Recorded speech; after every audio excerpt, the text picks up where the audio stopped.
Welcome everyone to MailFuzz TV. I am Peter and today I'm going to be talking about Gen V Season 1 Episode 4. It's called The Whole Truth.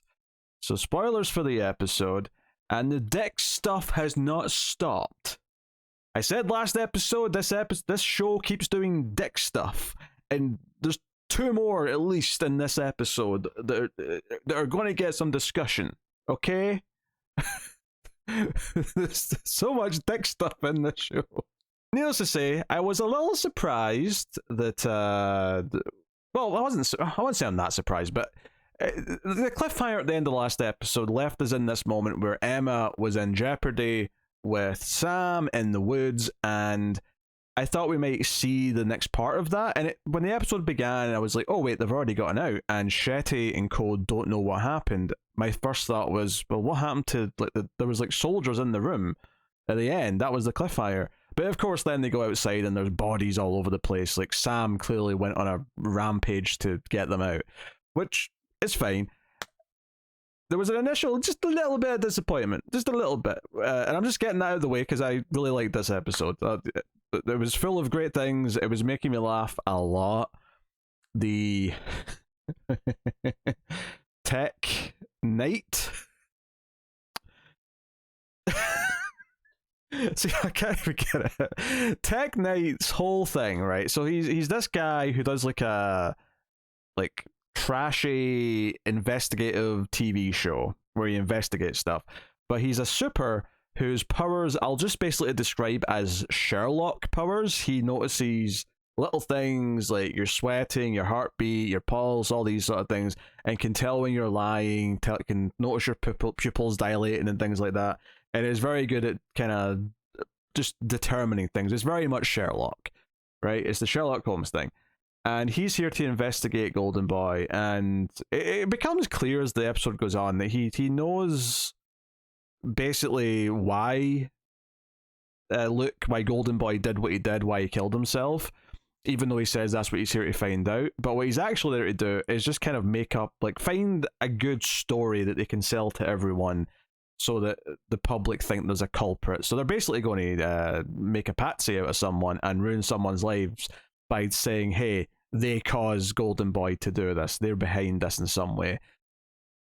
So that was an interesting premise, but of course all I actually want to talk about now is the fact that Tech Knight wants to stick his dick in everything he can.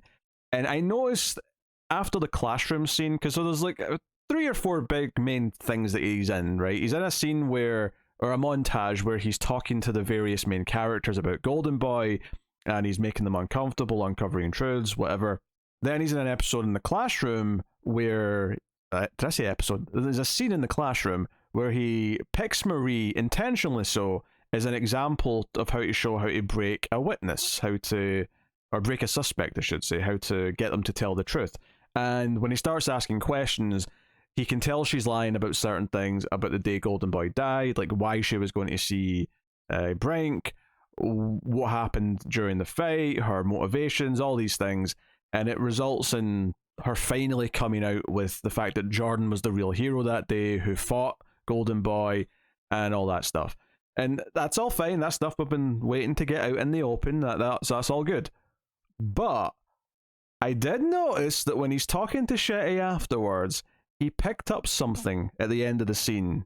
And it was like really weird. It was like he just sort of reached down and picked up like a bagel or something like that. It was something like that.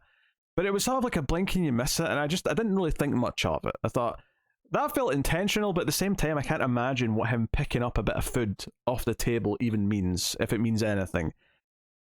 I could not have predicted where this was going. Shetty eventually blackmails him to get rid of him and to say that there's no one here responsible, that it's not her, because he's going to pin it on her as the dean, if he's not going to pin it on a student. And she gets rid of him by revealing she knows that he's got a tumor, and revealing that she's got footage of what he likes to do, which is screw anything that has a hole in it. We see a montage of him having sex with a donut, having sex with the top of a traffic cone, having sex. I mean, this is at the end of the episode, but it's the dryer from the bathroom. There's a couple other ones. As this was playing out, this montage, I was starting to cackle more with laughter at how just ridiculous it was. And it was very funny, to the point where you see him doing his final little piece to camera, where you find out that he's playing by the rules that Shetty's laid out. He's just telling the audience that, sometimes people just snap. There's no culprit here. There's no dark mystery. As he's saying this to the camera, he looks over at a tree, and the tree trunk just happens to have like a natural hole in it. And I cannot tell you how much I burst out laughing when he paused and looked at this, like he's, that tree trunk's got it going on, baby.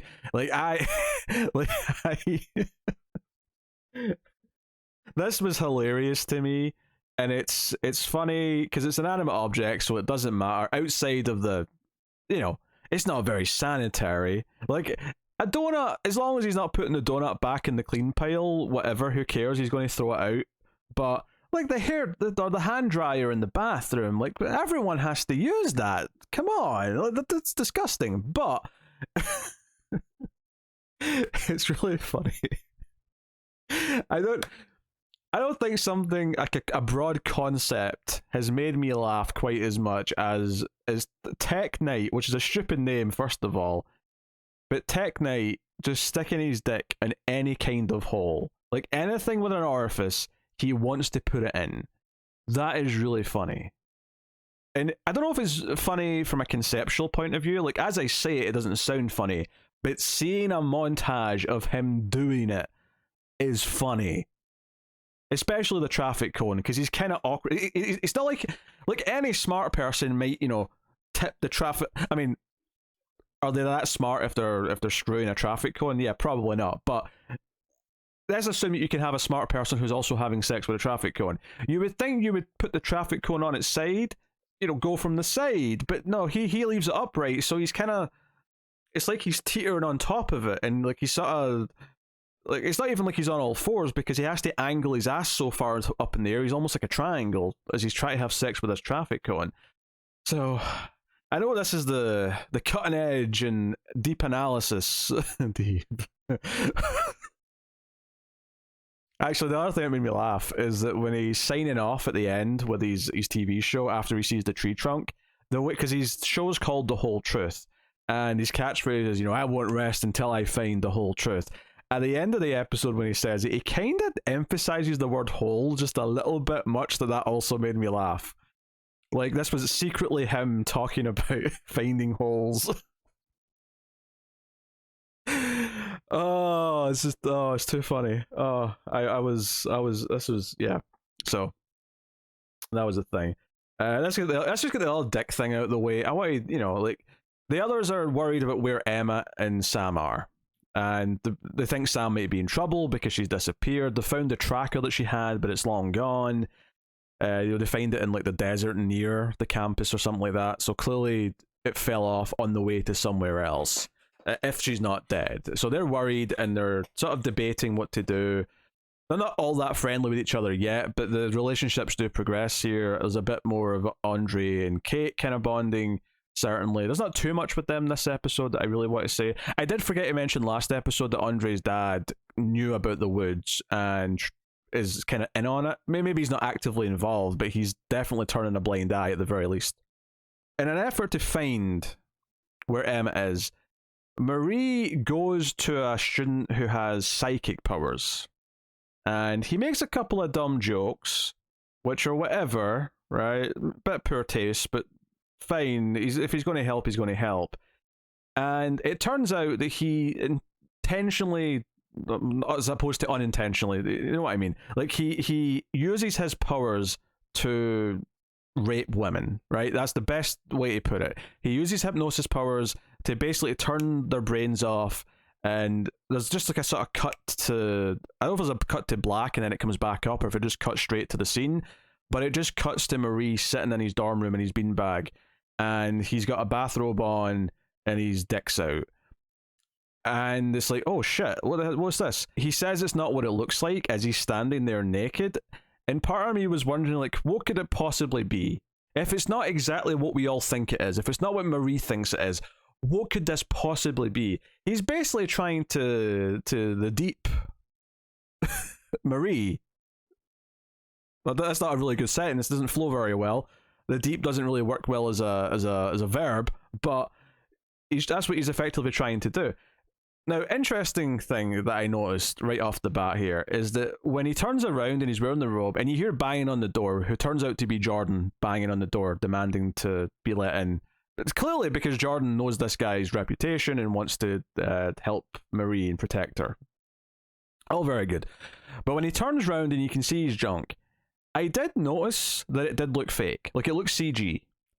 And for a split second before the rest of the scene played out, I thought, wait, why is it CG? Did the actor just not want to do a full frontal, so they just kind of did a fake penis instead?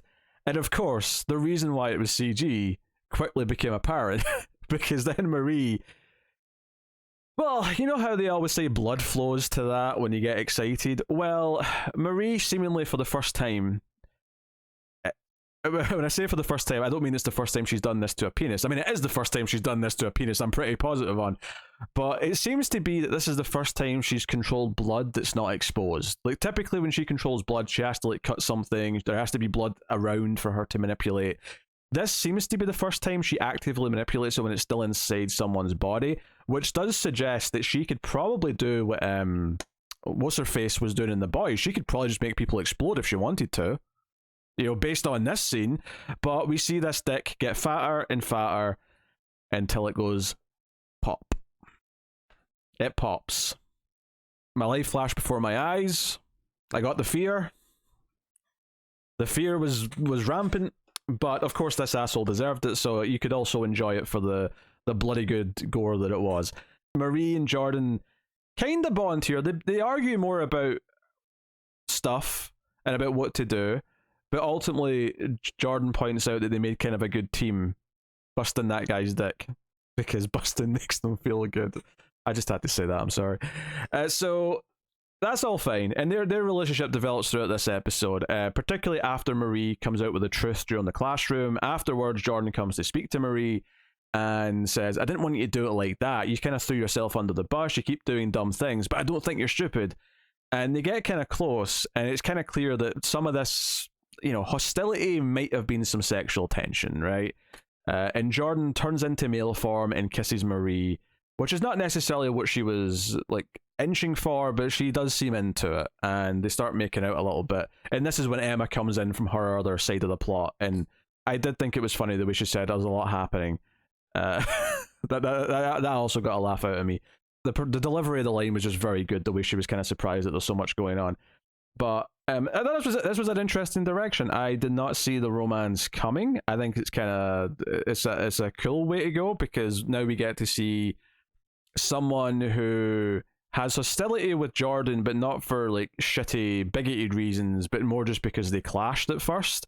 And now we can see what someone who really maybe gets close to and has a relationship with Jordan is like. And I was actually wondering if maybe Marie was going to say after a couple of kisses, hey, you don't have to change into the guy form, you can go back. I thought she was going to say something like that, and then Emma came in. Obviously, the ending implies that at least in some capacity, she's okay with the female form.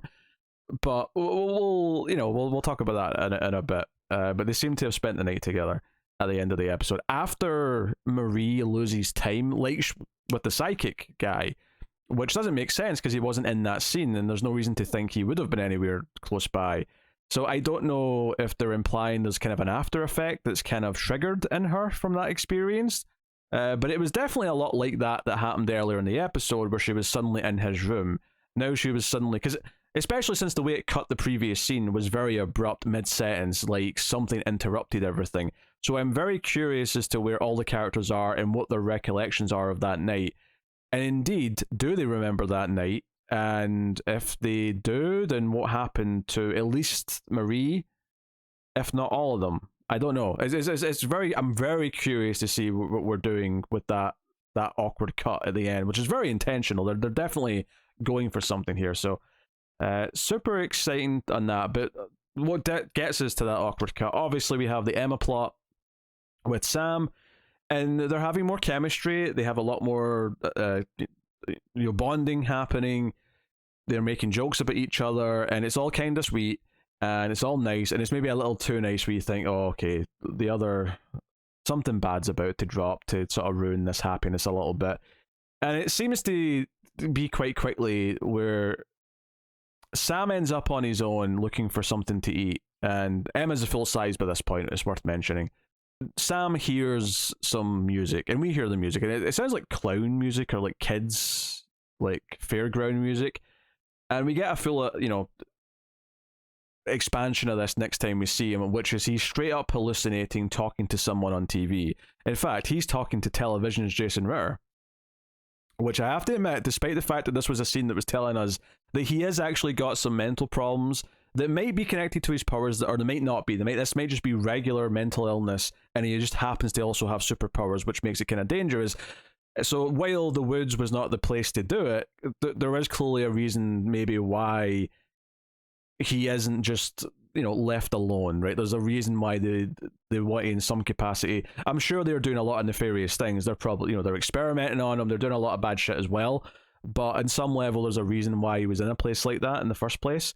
So, and someone pointed out in the comments that the hospital that he was in the flashback last episode was the same hospital from season 2 of The Boys, which makes a lot of sense. In fact, actually, that's obvious because Love Sausage was there. I forgot to mention the Love Sausage cameo, but you see, little dick stuff. That was another dick thing from last episode that I didn't even mention.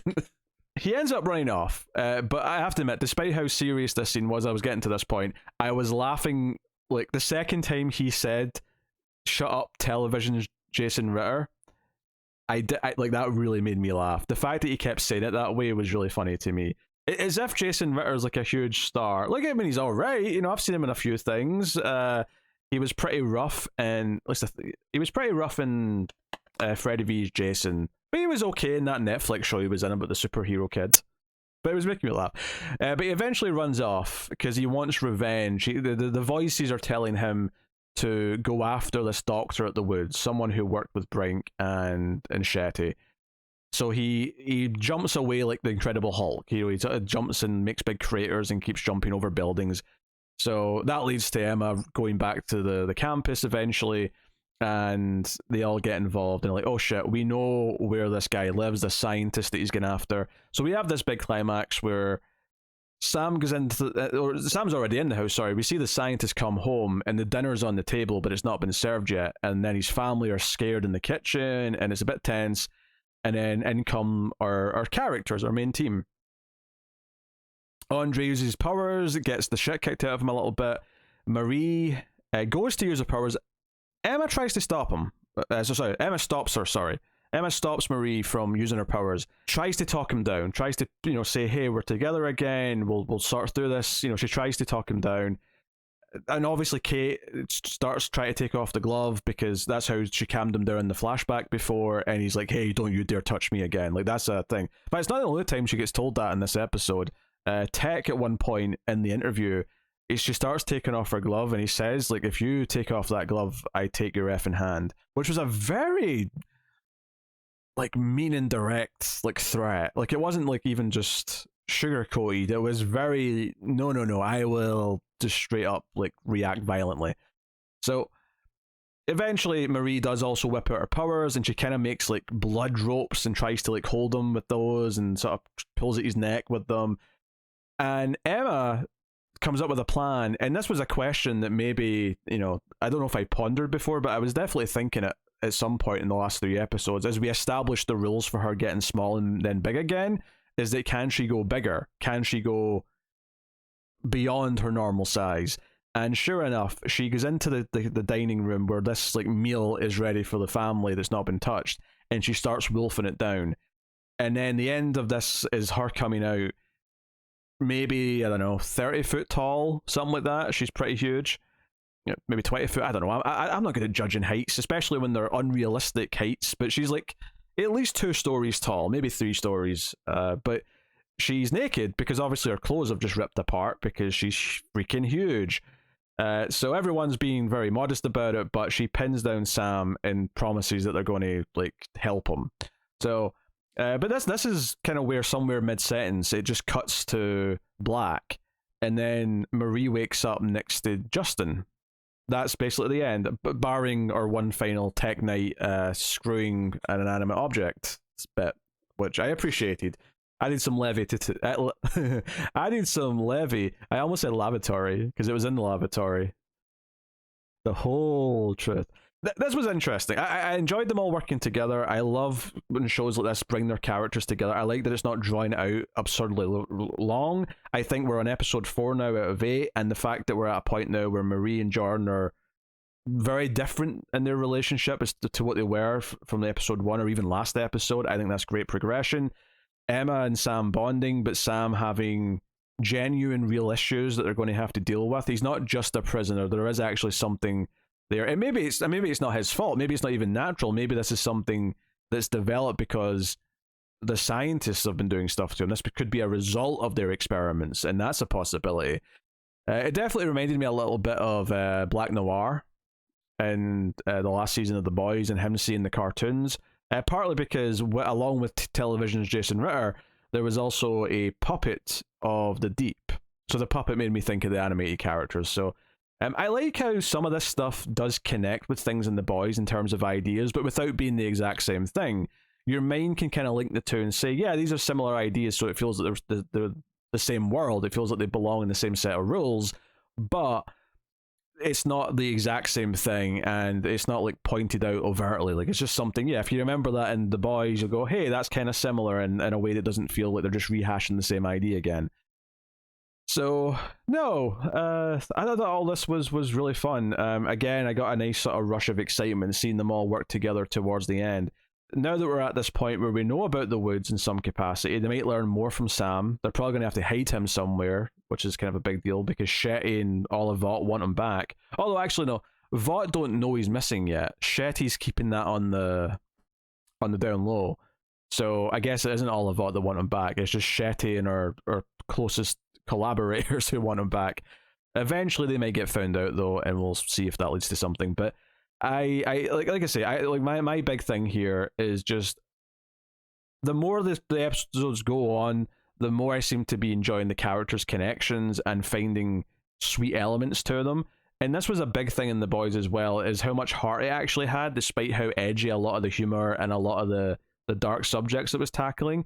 And I am kind of thrilled that when I look back at episode 1, and I saw some promise in a couple of them, but there was definitely like half of them where I was like, I just don't really feel much yet for these characters. And I think a few episodes later, to varying degrees, right, some more than others, but to varying degrees, they've all developed quite a bit. And Andre did storm out of the interview this episode. That's probably important. Kind of blew up in front of his dad. Him and Kate had some more heart-to-hearts. He destroyed the statue of his dad, which I don't know if I mentioned that the phone was in the dick part of the statue. Maybe that was one of my examples last episode of dick stuff, but just in case I didn't mention that, there's a retroactive dick thing. So join me next week as we keep count of dick-related developments.